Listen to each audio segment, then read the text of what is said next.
Capítulo 2. Um novo olhar sobre a aprendizagem.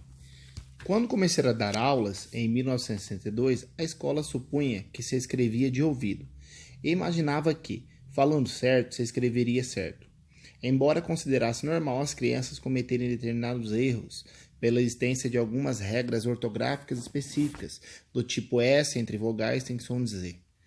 Em decorrência disso, a ortografia de alunos pobres, falantes de um dialeto sem prestígio, era relacionada a esse dialeto sem prestígio. Nessa época, eu já tinha uma abertura que me possibilitava avaliar como um conhecimento significativo o fato de um menino ter conseguido escrever, ainda que não ortograficamente. No entanto, muitos outros conhecimentos que as crianças já possuíam, eu, então completamente cega, era incapaz de reconhecer.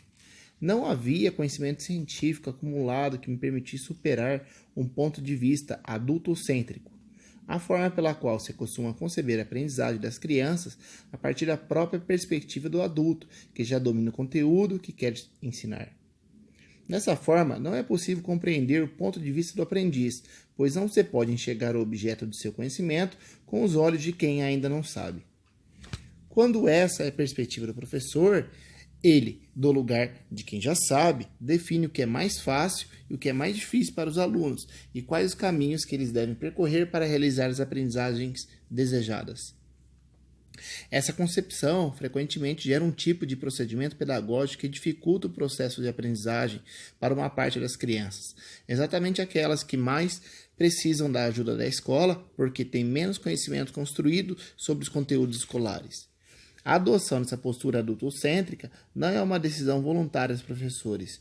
É o ponto de vista que se tende a adotar quando o conhecimento científico disponível no momento ainda não permite a construção de um outro capaz de acolher o olhar, a perspectiva do aprendiz. Analisando hoje qualquer cartilha, inclusive aquela qual minha professora de primeira série tentou me alfabetizar, posso ver que aquele material era um conjunto de atividades destinada a demonstrar que, para escrever o som que produzimos em uma única emissão, como um pá ou um bá, precisamos de pelo menos duas letras. Isto é, a intenção era demonstrar o funcionamento do sistema alfabético no português. As cartilhas trabalham com palavras que se dividem em sílabas, e com essas sílabas depois se constroem novas palavras. É o que se tornou conhecido como método de análise-síntese ou da palavra geradora. A metodologia embutida nas cartilhas de alfabetização contribui para o fracasso da escola. As pesquisas realizadas nos anos 1970 por Emília Ferreiro, Ana Teberoski e colaboradoras sobre o que pensam as crianças a respeito do sistema alfabético da escrita, a chamada psicogênese da língua escrita, evidenciaram os problemas que a metodologia embutida nas cartilhas cria para muitas crianças. Segundo mostrou a psicogênese da língua escrita, em uma sociedade letrada, as crianças constroem conhecimento sobre a escrita desde muito cedo, a partir do que podem observar e das reflexões que fazem a esse respeito. Em busca de uma lógica que explique o que não compreende quando ainda não se alfabetizaram, as crianças elaboram hipóteses muito interessantes sobre o funcionamento da escrita. Esses estudos permitiram que compreendêssemos que a metodologia das cartilhas pode fazer sentido para crianças convencidas de que para escrever ba bastaria uma letra, que para escrever macaco seriam necessárias 3 letras, MCO ou ACO ou MAC. Já para aquelas que ainda cultivam ideias muito mais simples a respeito da escrita, sem sequer estabelecer relação entre o falado e o escrito, o esforço de demonstrar que uma sílaba geralmente se escreve com mais de uma letra não fazem sentido. E são exatamente essas as crianças que não aprendem com as cartilhas e ficam repetindo a primeira série, chegando muitas vezes a desistir da escola. Como as crianças constroem hipóteses sobre a escrita e seus usos a partir da participação em situações nas quais os textos têm uma função social de fato, frequentemente as mais pobres são as que têm as hipóteses mais simples, pois vivem em poucas situações deste tipo. Para elas, a oportunidade de pensar e construir ideias sobre a escrita é menor do que para as que vivem em famílias típicas de classe média ou alta, nas quais as crianças ouvem frequentemente a leitura de bons textos, ganham livros e gibis, observam os adultos manusearem jornais para buscar informações, receberem correspondência, fazerem anotações, etc. É comum, por exemplo, crianças de famílias que fazem uso cotidiano da escrita pedirem desde bem pequenininhas e por razões muitas vezes puramente afetivas para que alguém escreva seu nome, ou receberem da família o seu nome e os de outros parentes por escrito. São situações que lhes permitem perceber que tem um nome e que esse nome se escreve, que as outras pessoas da família têm nomes e que esses nomes também se escrevem. Além disso, costumam ter contato significativo com a marca de produtos, títulos de histórias, escritos de placas. Assim, essas crianças, antes mesmo de entrarem na escola, passam a ter um repertório de palavras conhecidas, isto é, sabe o que elas querem dizer e conhece a forma convencional de sua escrita. Esse repertório de palavras dá sustentação à sua reflexão, ajuda-as a pensar sobre as características do sistema de escrita e representa uma enorme vantagem quando elas são oficialmente iniciadas na alfabetização. Isso não significa que as crianças pobres não tenham acesso à escrita ou não possam refletir sobre o seu funcionamento fora da escola. No entanto, como essas práticas habitualmente não fazem parte do cotidiano do seu grupo social de origem, costumam iniciar a escolarização em condições muito menos vantajosas do que aquelas que participam de práticas sociais letradas desde pequenas. Mas, vindas de famílias pobres ou não, hoje, como no passado, é muito comum que, mesmo tendo o professor cuidadosamente ensinado a escrever moleque, elas escrevam molesse. O que o professor vai fazer a partir desse momento, a ação pedagógica que vai desencadear, dependerá fundamentalmente de sua concepção de aprendizagem. Porque, tendo ele consciência disso ou não, todo o ensino se apoia em uma concepção de aprendizagem. Se o professor imagina o conhecimento como algo que, pela ação do ensino, é oferecido às crianças para que o absorvam tal como ele está dado, obviamente o menino que escreveu molesse não terá aprendido o que ele ensinou. A ideia de que é possível ensinar uma coisa e o aluno aprender outra é completamente estranha a quem concebe o conhecimento dessa forma. Mas deixarei essa questão para retomá-la mais adiante. É possível enxergar o que o aluno já sabe a partir do que ele produz e pensar no que fazer para que aprenda mais? O salto importante que se deu no conhecimento produzido sobre as questões do ensino e da aprendizagem já permite que o professor olhe para aquilo que o aluno produziu, enxergue aí o que ele já sabe e identifique que tipo de informação é necessária para que seu conhecimento avance. Isso se tornou possível porque, nas últimas décadas, muitas pesquisas têm ajudado a consolidar uma concepção que considera o processo de aprendizagem como resultado da ação do aprendiz. Nessa abordagem, a função do professor é criar as condições para que o aluno possa exercer a sua ação de aprender participando de situações que favoreçam isso. As ações, nesse caso, não implicam necessariamente atividade física aparente, mas atividade mental, exercício intelectual. Se eu olho um menino que escreve molesse, não posso pensar que ele não aprendeu o que eu ensinei. Se o que eu pretendia era que aprendesse sobre o sistema da escrita, devo entender que a palavra que para escrever molesse, ele usou inúmeros conhecimentos que já tem sobre esse tema em português. Revelou saber, por exemplo, que escrevemos com letras, que essas letras representam sons, que não é qualquer letra que representa qualquer som. E que, provavelmente, pela sua experiência de empregar o C para escrever casa e cavalo, considerou que a mesma letra serviria para o que de moleque. O que tem muita lógica, embora não conhecida com a escrita convencional da palavra. Na verdade, o que ele não sabe ainda muito bem é a ortografia. Dentre as possibilidades de representação que existem na escrita alfabética em português, ele não sabe exatamente quais são as aceitas pela convenção e quais não, mas suas estratégias foram, sem dúvida, bastante inteligentes. A questão é que, no momento em que o professor entende que o aprendiz sempre sabe alguma coisa e pode usar esse conhecimento para seguir aprendendo, ele se dá conta de que a pura intuição não é mais suficiente para guiar seu trabalho. Como aconteceu comigo no momento em que reconheci molesse como uma escrita incorreta, mas que exprima um saber.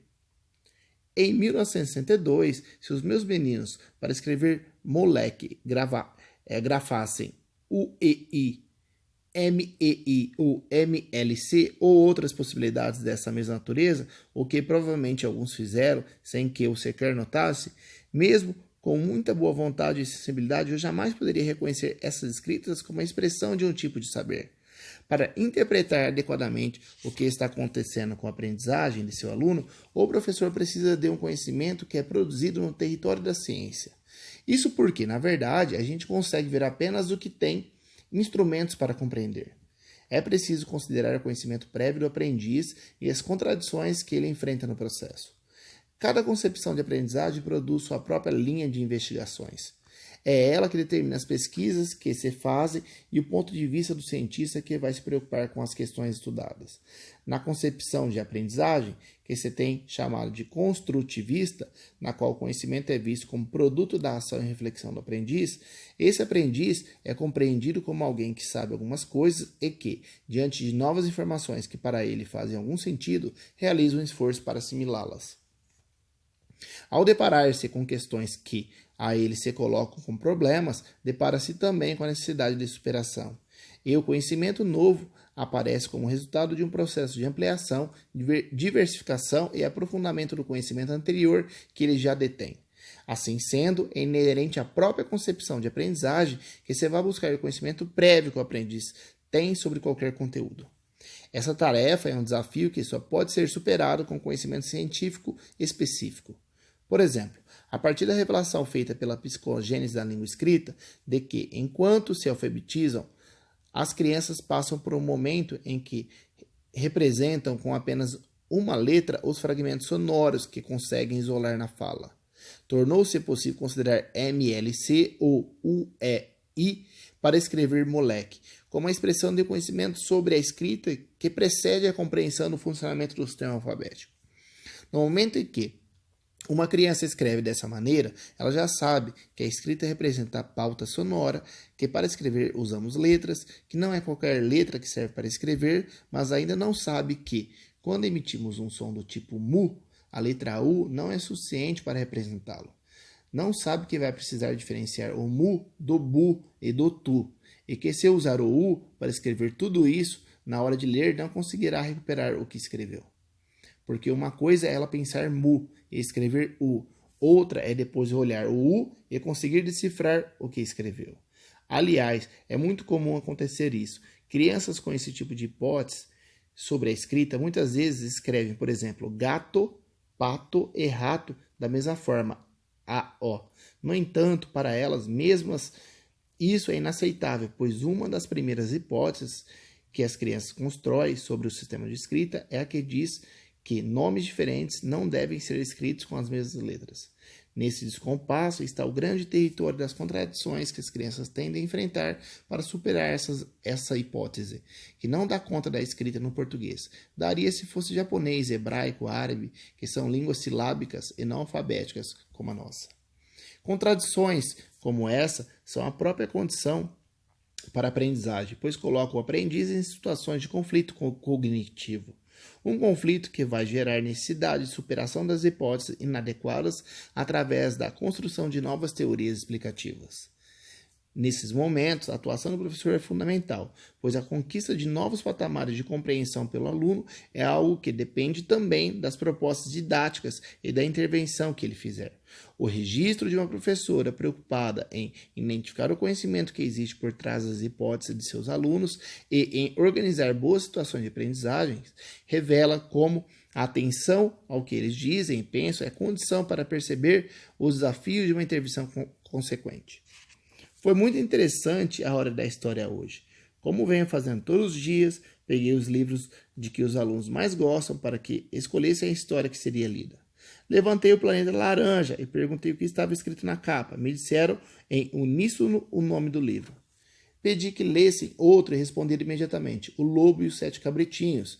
Depois foi o mesmo com O Segredo do Rei. Mas eu tinha trazido também um novo, que ninguém conhecia, O Sapatinho Dourado, que tinha na capa a ilustração de uma princesa segurando um sapatinho reluzente.